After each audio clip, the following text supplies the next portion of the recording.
Finally, I'm free from that burden. Starting today, my parents are moving in with me at my house.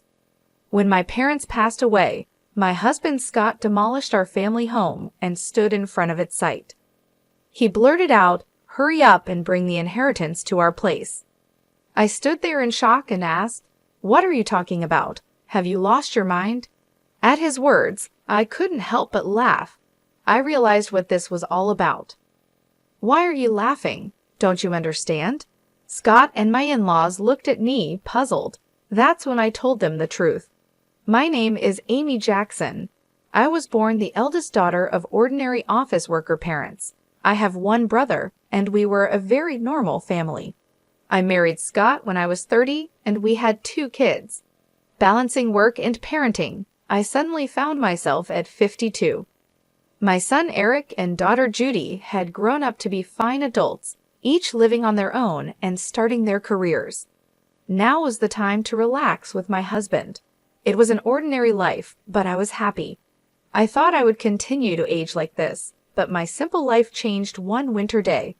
My father was in a car accident and suddenly passed away. He was only 68 at the time. Our whole family was overwhelmed with grief, especially my mother, who was so depressed she couldn't even eat. "Mom, I know it's hard, but you have to eat," I told her again and again. "I know, but I just don't have the appetite. It feels like there's something stuck in my chest," she replied. My brother and I thought she was just emotionally distressed and watched her for a while. However, she rapidly lost weight in just 3 weeks. Worried, I took her to the hospital. The diagnosis from the doctor was shocking. Cancer. The cancer was advanced, and surgery wasn't an option. She had about a year left to live. I hadn't had the chance to really take care of my parents yet. When I thought I had lost my father, now my mother was facing this illness. I was even more devastated than when my father passed, but I couldn't grieve forever.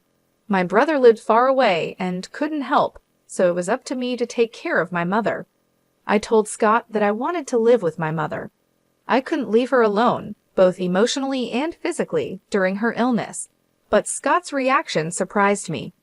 "We just finished dealing with your dad's funeral, and now I have to be dragged into more of your family's issues," he said with a sigh, clearly annoyed. "You don't have to say it like that. Can't you just drive her to the hospital and back?" "Do we really have to live with her?" I asked. "I think she might feel lonely. If it's not okay, maybe I can just live at my family home for a while," I suggested. Scott became indignant. "And who's going to take care of my meals while you're gone?" "I'll come and cook, of course." "What about cleaning? Who's going to do the laundry?" he demanded. I fell silent. I intended to do what I could, but I couldn't do everything as before. Being confronted with this reality hurt.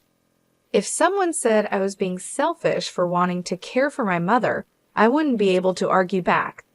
I'm sure my mother, being considerate, would say everything is fine as it is, but I really wanted to do something for my parents. "Fine, but I'm not helping with anything, you hear?" Scott grudgingly said to my silence. His attitude was arrogant, but he had ultimately agreed. "I'm sorry and thank you," I said. Although I thought he was being awful, he had agreed to my wish.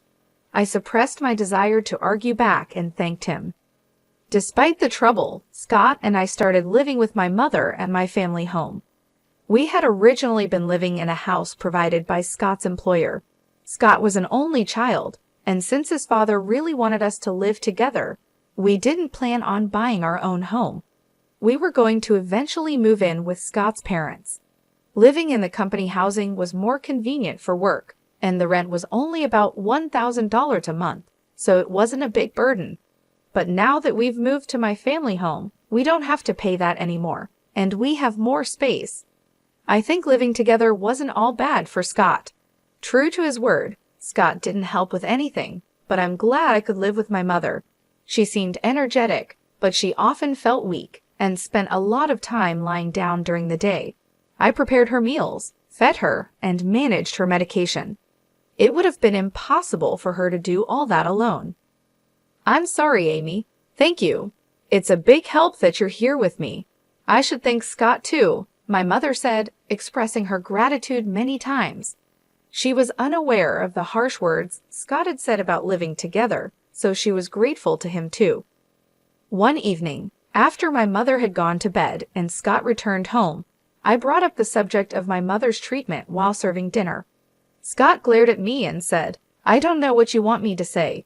I told you I'm not helping with anything," refusing even to listen. I needed someone to vent to, someone to consult. All I wanted was for Scott to listen. Even after 2 months, 3 months, Scott's attitude didn't change. He constantly complained about living together, acting as if he was doing a great favor, and his behavior became more obnoxious day by day, but I couldn't say anything against it. Between worrying about my mother and being considerate of Scott, I was becoming more stressed. Around the time of the 2-year prognosis, my mother's condition worsened rapidly and she was hospitalized. 5 days later, she passed away. Although I had prepared myself mentally, I was devastated. My brother's family and my children came right away and helped a lot, but in times like this, you really want your spouse by your side. However, Scott was laughing and chatting with his parents in a corner, not helping with the funeral preparations at all. My brother had taken the lead role in the preparations, and somehow we got everything ready for the funeral. But Scott, who should have been sitting in the family section, was at the very back of the relative section. "Scott, I want you to sit in the family section," I said. He replied, "No, I'm fine here. I'm not a blood relative after all." "But you're my husband," I said. Then his mother chimed in, "He's your husband, but he's not your mother's son. Scott is our son, so he's an outsider, you know. Amy should sit in the family section." Hearing this from my in-laws was painful. I was left speechless. Where I come from, it's common for sons-in-law to sit in the family section at funerals, though this might vary by area. With Scott not in the family section, distant relatives started whispering, wondering if we had divorced. It's one thing for people to gossip, but all this could have been avoided if Scott had just sat there. Feeling a bit upset that Scott wasn't by my side, we still managed to see my mother off peacefully. After the funeral, my brother's family, my children, Scott, and his parents returned to my family home. "Thank you for coming, especially at such a busy time," I said to my in-laws, offering them some tea. They laughed and replied, "Really, it's something. First your father, now your mother. These funeral expenses are a burden for us too, but at least that's the end of it." I was stunned by their words. What did they mean by that? I couldn't believe they would say such a thing. I forced a smile and excused myself. Then I overheard Scott talking with his parents. "It must have been tough for you, Scott, living with outsiders." "Yeah, dealing with Amy's whims was a pain. A husband shouldn't just follow his wife's demands. If you don't like something, you have every right to refuse," Scott said. I clenched my fists. Their voices laughing and chatting were unbearable, but this wasn't new. Scott's parents had always been insensitive and rude. When Scott and I got married, his mother said, "Couldn't you find someone more attractive? I can't expect much for grandchildren." His father joked, "They say beauty gets boring after 3 days. With Amy, you won't get bored," and Scott just laughed. Reflecting back, neither Scott nor his parents had said a single comforting word to me, either at my father's funeral or after my mother's passing. Instead, they ridiculed me. I had felt sorry for imposing on Scott, but now I questioned his behavior as a person. I had been too concerned about Scott, while just wanting to do right by my mother. I realized I shouldn't have felt so guilty towards Scott, especially since he wasn't supportive. While I simmered in anger, Scott and his parents continued to laugh and chat in another room.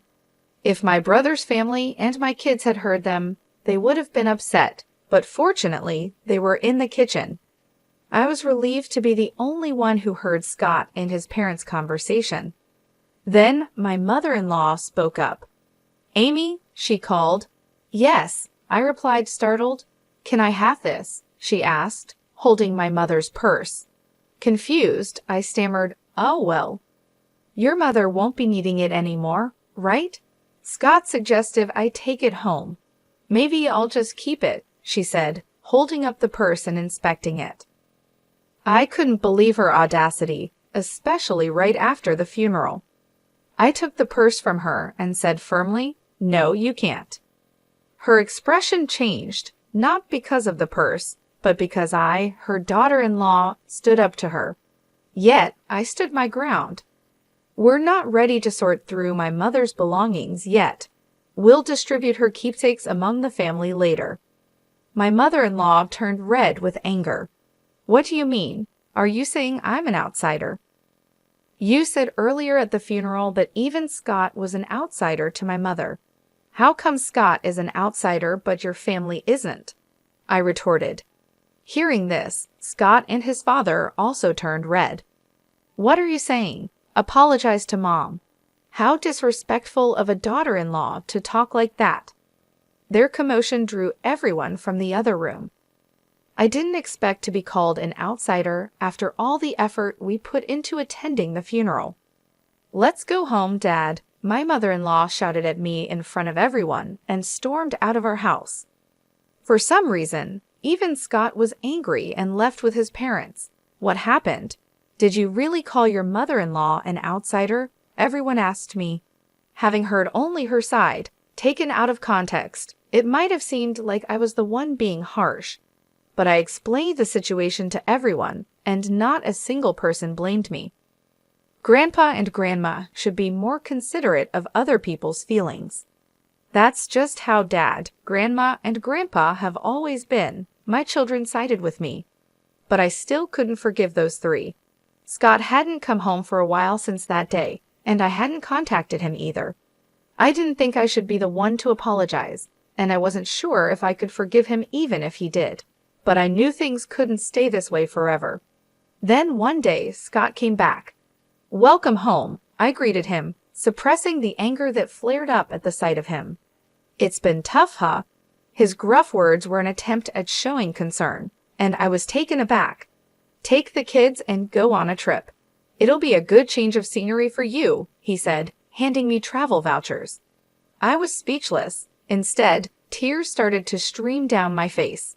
It might have been the kids' idea, but I was touched that Scott went along with it. I immediately contacted the kids to plan the trip. "Really, Dad suggested this. It's surprising, isn't it?" The kids were astonished by my proposal. It seemed like it really was a gift from Scott.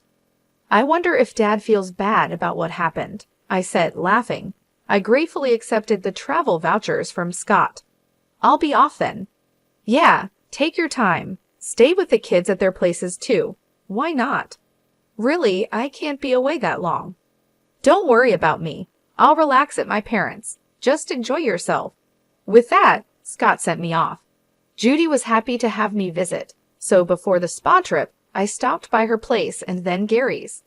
I hadn't been able to visit them while caring for my mother, so I helped out by cooking and freezing meals for them. "Mom, you should relax, but thanks. This really helps," they both said, delighted to have my cooking at home. This opportunity was all thanks to Scott's suggestion. Then came the eagerly awaited spa trip. I spent a relaxing time at the hot springs with my children.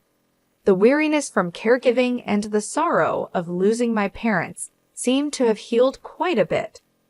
I was away for almost a week, but both my kids returned to their homes with bright smiles. "That was fun. We should thank Dad for once." "True, just this once. But I wonder if he's up to something," Judy joked. "Don't say that. Dad thought about us in his own way," I laughed. When I returned home, planning to share the memories with Scott and start our life anew as a couple, I was speechless. "What? The house is?" I looked around in disbelief. Despite recognizing the location, the family home that should have been there was gone. Then, out of nowhere, Scott appeared, followed by his parents. They were grinning at me, standing there dumbfounded. Scott, what's going on? I asked. With the same sickening smile, Scott said, "Finally, I'm rid of that baggage. Starting today, my parents are moving in with me at my house." "What are you talking about?" I replied, trying to stay calm.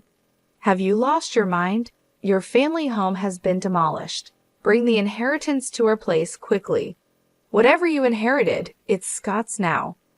I realized then that the disappearance of the house was Scott's doing, and it was all for the inheritance. Such betrayal after thinking about the future on my way home. I was filled with indescribable sadness and anger, but demolishing the house won't go Scott's way. I won't let it. I burst into laughter at the sight of their smirking faces. My laughter baffled Scott and his father.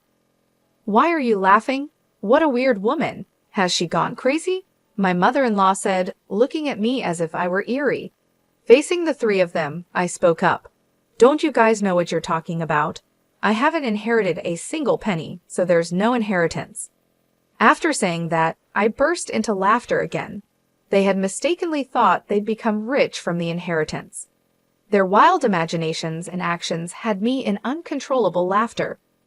"What do you mean? Explain yourself," Scott demanded. But I kept my mouth shut. I felt no need to enlighten them. "Before that, I'm not going to live with strangers. If you want to live together, go ahead alone." Ignoring Scott's question and rejecting his suggestion made my mother-in-law furious. "You helped with your parents' housework, but you can't do ours? You're aware of the circumstances, right? I agreed to live together, didn't I?" she yelled. "I told you I didn't want to live together.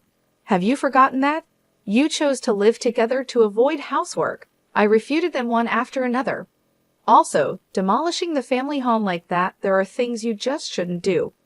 I yelled at them and then left. Behind me, Scott's voice called out, "Where are you going?" But I didn't look back. Right now, I needed to find a place to sleep for the night, and I really didn't want to see Scott's face. I immediately consulted a lawyer. Demolishing a house couldn't be that easy. The house was still in my mother's name. As I wondered which company had done it, an unbelievable truth came to light.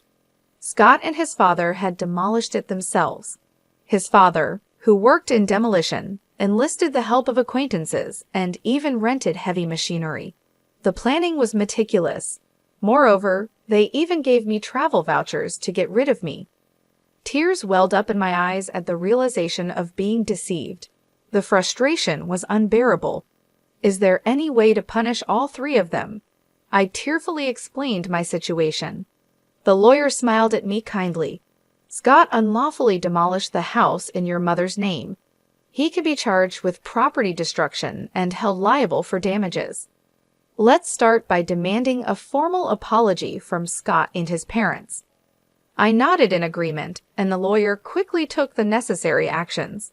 A few days later, Scott called me, furious about the legal notice he received. "What's with this certified letter?" he yelled. "Oh, you got it. You destroyed my precious house, so of course you have to compensate," I replied. "Compensate? We said we were moving to my parents' place. I demolished a house that nobody was going to live in. You should be thanking me, not asking for compensation." "Now bring the inheritance and come back home," he said arrogantly. "Thank you for demolishing my house? Don't make me laugh. And what inheritance? It's not even settled yet," I shouted back. Scott was silent, seemingly taken aback by my anger, which I rarely displayed. The reason I laughed when the house was demolished was exactly this. I had a whole year with my mother. It was obvious that we would discuss matters of inheritance. So I told my brother I didn't want anything and to give it all to him. As a result, he inherited all the cash and stocks. He insisted that I should have the house since he lived far away and couldn't manage it. If I wasn't going to live there, it could be rented out. That was the plan. Either you and your father restore the house to its original state or pay the amount specified in the letter. I was considering settling this amicably. "Well, fine. If you can't pay, I'll file a police report and sue you," I declared. "I'm sorry. I didn't think you'd get so angry," Scott said, starting to make excuses. Of course, I'm angry. What do you expect? I snapped. Scott seemed to think that if my family home was gone, he wouldn't have to live with his parents. His father had always wanted to live together and had a fondness for Eric. Scott had refused to live together before, citing difficult commutes, but his parents thought I was the one against it. So he convinced them by demolishing my house and making it seem like I'd move in with them with the inheritance. But I couldn't forgive him after hearing such a thing. Please give me a break. I didn't mean any harm. Dad's sorry too. If he's truly sorry, then agree to the settlement, I said and hung up the phone. Scott kept calling and sending messages, apologizing. If you're sorry, just transfer the money, I pushed him away. I knew my childhood home couldn't be restored, but this was the only way I could deal with my unbearable feelings. I stayed at Judy's place. My brother's family and my children knew about the situation, although my brother must have been angry about our house being demolished without his consent. He said, I won't interfere, but I'll help in any way I can. Do what you think is best, Amy. Everyone condemned Scott's actions and supported me. A month passed without any compensation or alimony payment from Scott. During that time, there was no contact from him. I couldn't stay with Judy forever. I wanted to get the money as soon as possible to at least establish a living foundation. Contrary to my wishes, something unbelievable happened. It was revealed by Judy. This apron looks a lot like Grandma's, she said, showing me her smartphone screen. I was surprised when I saw it. It was a listing on a flea market app. The apron Judy mentioned, similar to my mother's, was a unique one I had made for her. What? This is Grandma's apron. I made it, so I'm sure, I said. Judy quickly checked other listings. The seller seemed to have recently joined the app with no transactions or reviews yet. There were nearly 50 items listed, and to my horror, all of them belonged to my mother. I immediately realized it was Scott. He was the only one who could have taken my mother's belongings after demolishing the house. I called Scott right away. What's this about the app? I asked. App? Scott responded, sounding annoyed. Don't play dumb. You're selling Mom's things without permission, aren't you? Cancel those listings right now, I demanded. Scott, sounding panicked, replied, What? No, it wasn't me. Who else would do such a thing? I'm coming over right now to get everything back, I said and hung up. Then I immediately headed to Scott's parents' house with Judy. Where are Mom's things? I demanded as soon as we arrived, confronting Scott at the door. I don't know anything about it, he stuttered. Tell the truth, Dad. Judy joined me in pressuring Scott. He seemed flustered. Scott's parents noticed our presence and came out. Oh, Judy, you're here, Scott's mom greeted, smiling at the sight of her granddaughter. Angry, Judy said, Grandma, tell Dad to tell the truth. The truth? Grandma's belongings that passed away recently? Dad seems to be selling them, Judy said. At Judy's words, Scott's mom burst into laughter. Scott, with a troubled look, kept repeating, It really wasn't me. Then his mother loudly exclaimed, Scott is selling them. That's impossible. I am the one selling them. I felt my blood run cold. Scott probably knew about it. With a look that almost said, This is bad, he turned to his mother. Despite Judy's shock, his mother cheerfully continued. What? It's a lot of work, you know. I have to pack everything carefully and make sure the photos look good. She seemed oblivious to the fact that she was selling stolen goods, chatting happily about the app. I struggled to restrain myself from lunging at her. Cancel the listings. Those are yours to sell. Judy, red with anger and tears in her eyes, pleaded with her grandmother. However, Scott's mother seemed displeased. What's the big deal? I finally found a hobby I enjoy. I use the things I can and sell the rest for a little pocket money. It's good for preventing dementia. I'm the only grandma left, so Judy wants me to stay healthy and live long, right? She said nonchalantly. Pleading with her to stop had no effect. There was no sign of remorse. If talking won't help, then action is the only option. Judy, let's go. But, it's okay. Let's go, I insisted, pulling Judy out of the house and heading straight to the police station. I wasn't planning to file a report for the demolition of the house, but theft was a different story. When I explained to the police that my mother's belongings were being stolen and sold, they acted immediately, and Scott's mother's account on the flea market app was suspended. The items wouldn't be sold anymore. I called Scott on the way back from the station. I had your mother's account stopped. You knew about it, right? You're complicit. No, I filed a police report about this. Please cooperate with the investigation. Scott became frantic. What? We're family, right? Withdraw it, please. Family? You still haven't paid any compensation for the house or alimony, and there's no sign of remorse. Faced with my shouting, Scott was taken aback. Despite everything, I still had feelings for Scott, having lived with him for so long. Sighing, I said, I'll wait for the money, but I won't forgive the theft. Return everything. And Scott, your father looked quite unwell. Has he seen a doctor? What? I'm not a monster, so just passing on that message, I said and hung up. Scott's father, whom I had just seen, was alarmingly thin and hadn't spoken much. His complexion was more than just pale, it was unnaturally dark. His ill health was obvious, but that family probably hadn't noticed. His wife was nonchalantly selling stolen items, and Scott only acted tough with me. They lacked any real concern for others. The next day, I received a call from Scott's father.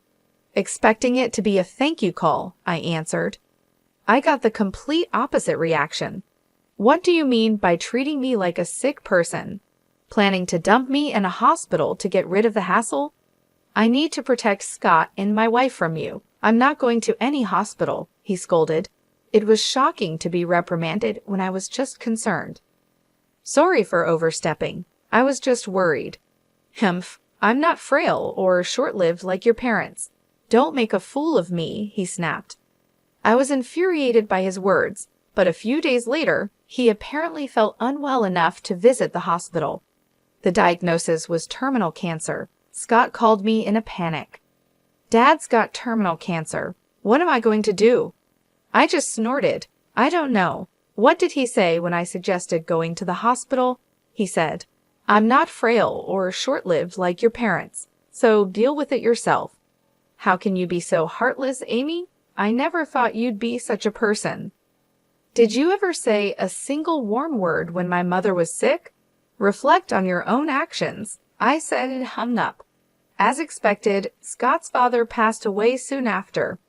As a human being, I didn't want to harbor negative feelings towards the deceased, but recalling everything that had been done and said, I couldn't shed a tear.